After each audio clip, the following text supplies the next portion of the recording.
Hi everyone. नोड.जेएस project के इस part में हम लोग बात करने वाले हैं कि फॉर्म की फील्ड्स के अंदर टास्क के डाटा को पॉपुलेट कैसे करवा सकते हैं। अब क्वेश्चन ये आएगा कि इस डाटा को पॉपुलेट करवाना क्यों है। सिंपल सी बात है, डाटा को अपडेट करवाने के लिए। अब देखो, जब आप लोग किसी टास्क के डाटा को अपडेट करवाओगे ना, तो आप ये भी चेक करोगे कि अभी के लिए उस टास्क में डाटा है क्या, तभी तो अपडेट करवा पाओगे। अब एग्जांपल दिखाता हूं और इस एग्जांपल से आपको ये भी समझ में आ जाएगी, अच्छा इस तरीके से हम लोग चीज़ों को पॉपुलेट करवाने वाले हैं। सो यहाँ पे एक बटन रहेगा अपडेट का, और जैसे ही आप लोग इस अपडेट वाले बटन पे क्लिक करोगे ना, तो ये अपडेट टास्क वाला फॉर्म है ना, इसकी फील्ड्स के अंदर यहाँ पे इस तरीके से डाटा आ जाएगा। तभी आपको पता चलेगा कि अच्छा भाई पहले ये डाटा था, अब बाद में ये करना है। अब एग्जांपल के लिए यहाँ पे है यूआई टीम मीटिंग, ठीक है, fix UI bugs in NodeJS project, यहाँ पे आ गया। अब आप ये चाहते हो कि नोड.जेएस का प्रोजेक्ट नहीं है, वो जावा का प्रोजेक्ट है, ऐसा कुछ करना है। देन आप यहाँ पे आओगे, आपको पहले से डाटा दिखेगा, देन आप इसको यहाँ पे जावा चेंज कर पाओगे। ऑलराइट, तो यहाँ पे जो डाटा पॉपुलेट हो रहा है, यहाँ तक का काम इस पार्ट के अंदर हम लोग करने वाले हैं। अब अगर इसके पॉइंट्स की बात करें, सबसे पहले एक अपडेट टास्क का बटन बनाएंगे, इसकी थोड़ी बहुत स्टाइल करेंगे, एक राउट बनाएंगे डाटा को पॉपुलेट करवाने के लिए, डाटा को फेच करेंगे डेटाबेस में से, उसको डिस्प्ले करवाने वाले हैं। देन कुछ इंपॉर्टेंट इंटरव्यू क्वेश्चन डिस्कस करेंगे। नोट्स, कोड और प्लेलिस्ट का लिंक आपको डिस्क्रिप्शन बॉक्स में मिल जाएगा। आजकल एक अच्छी जॉब मिलना बहुत मुश्किल हो चुका है। एक जॉब के लिए 10,000 से भी ज्यादा कैंडिडेट्स अप्लाई करते हैं। बट अगर आप भी जॉब सर्च कर रहे हो तो इसके लिए मैं आपको एक सोल्यूशन दे सकता हूँ। शार्पनर टेक आपके लिए एक जॉब रेडी ट्रेनिंग प्रोग्राम लेके आया है। इसके अंदर आपको बेसिक से लेकर एडवांस तक ट्रेनिंग मिलेगी, प्रोजेक्ट्स करने को मिलेंगे, मॉक इंटरव्यूज, रिज्यूमे में हेल्प, बहुत कुछ मिलेगा। और उसके बाद आपका कंपनीज में इंटरव्यूज भी करवाया जाएगा। और सबसे सही चीज ये है कि आपको पेमेंट जॉब लगने के बाद करनी है, और अगर आपकी जॉब कहीं और से लगती है तो आपको पेमेंट करने की जरूरत भी नहीं है। सो डिस्क्रिप्शन बॉक्स में मैंने लिंक प्रोवाइड करवा दिया है, वहां पे आपको नाम और आपका नंबर ऐड करना है। देन हमारी तरफ से आपको कॉल आएगा और बाकी की डिटेल्स आप वहां पे पूछ सकते हो। So check out the description box. अब हम लोग कोड पे चलते हैं, और जो मैंने यहाँ पे डमी कोड बनाया था, यहाँ पे अपडेट वगैरह वाला, ये सारा का सारा हटा देता हूँ ताकि हम लोग स्क्रैच से काम कर पाएं। एंड सबसे पहले चलेंगे list.egs वाली फाइल के अंदर। तो हमारे पास यहाँ पे एक डिलीट वाला बटन है, इसके पैरेलल ही मैं एक बटन और बना देता हूँ जिस पे यहाँ पे लिख दूंगा अपडेट। अब जैसे मैंने यहाँ पे अपडेट लिखा, इसको रिफ्रेश करूंगा, रेड कलर का बटन आ गया। बट मुझे रेड कलर का नहीं, ग्रीन कलर का चाहिए, राइट, बिकॉज रेड तो ऐसा लग रहा है कुछ एरर या फिर डिलीट वगैरह करना है, तो ग्रीन कलर का दिखाना है। तो इसके लिए मैं इसकी क्लास भी चेंज कर देता हूँ, डिलीट की जगह पे कर देता हूँ अपडेट आइटम। अब इसका स्टाइल यहाँ से चला जाएगा, कुछ ऐसा स्टाइल आ गया। अब इसके स्टाइल को थोड़ा सा बेटर करते हैं और इसके लिए चलते हैं style.css वाली फाइल के अंदर। और जो ये लास्ट की दो क्लासेस ऐड करी है ना, इनको मैं यहाँ पे पेस्ट कर लेता हूँ इस तरीके से, और यहाँ पे कर देंगे अपडेट आइटम और अपडेट आइटम का होवर। और यहाँ पे जो क्लासेस हैं इनको चेंज कर लेता हूँ। तो यहाँ पे क्या है, RGB, ठीक है, ग्रीन वाला होता है ना बीच वाला, तो मैं यहाँ पे लिखूँगा 4D FF 4D, और यहाँ पे कर देंगे हम लोग ग्रीन, ठीक है। अब यहाँ पे आके इसको रिफ्रेश करते हैं, तो इस तरीके से ग्रीन बटन हमारे पास बन गया, और ये होवर के ऊपर इस तरीके से थोड़ा सा चेंज भी हो रहा है। परफेक्ट। अब नेक्स्ट चीज़ क्या है, सो जो ये डिलीट वाले राउट के ऊपर जा रहा है ना, इसको भी चेंज करना पड़ेगा। मैं इसको अपडेट वाले राउट के ऊपर लेके जाऊंगा, और इसके लिए देन आपको हल्का सा चेंज भी करना पड़ेगा index.js वाली फाइल के अंदर। यहाँ पे एक न्यू राउट बनाना पड़ेगा, हल्का सा क्या पूरा एक राउट ही बनाना पड़ेगा। एंड ताकि टाइम हमारा सेव हो पाए, मैं इसको कॉपी एंड पेस्ट कर लेता हूँ यहाँ पे।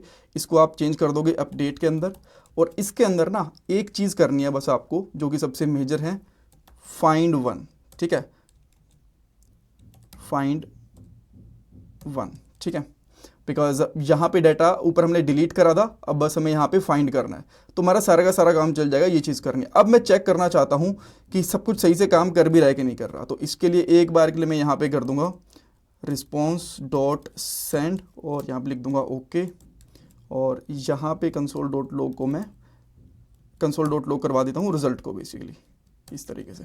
तो अब मैं इसको रिफ्रेश करके यहाँ पे जाने की कोशिश करता हूँ, क्लिक करूँगा अपडेट पे, तो यहाँ पे ओके आ गया। एंड यहाँ पे चेक करता हूँ, तो यहाँ पे प्रॉमिस पेंडिंग में आ गया बेसिकली, राइट। अब पेंडिंग में तो अच्छा, बिकॉज यहाँ पे अवेट भी आएगा ना, यहाँ पे अब पेंडिंग में नहीं आएगा। अब मैं यहाँ पे आता हूँ, देन मान लो मैं सेकंड वाले टास्क को अपडेट करना चाहता हूँ, ओके वाला सही चल गया राउट तो, एंड यहाँ पे हमें डाटा भी मिल गया।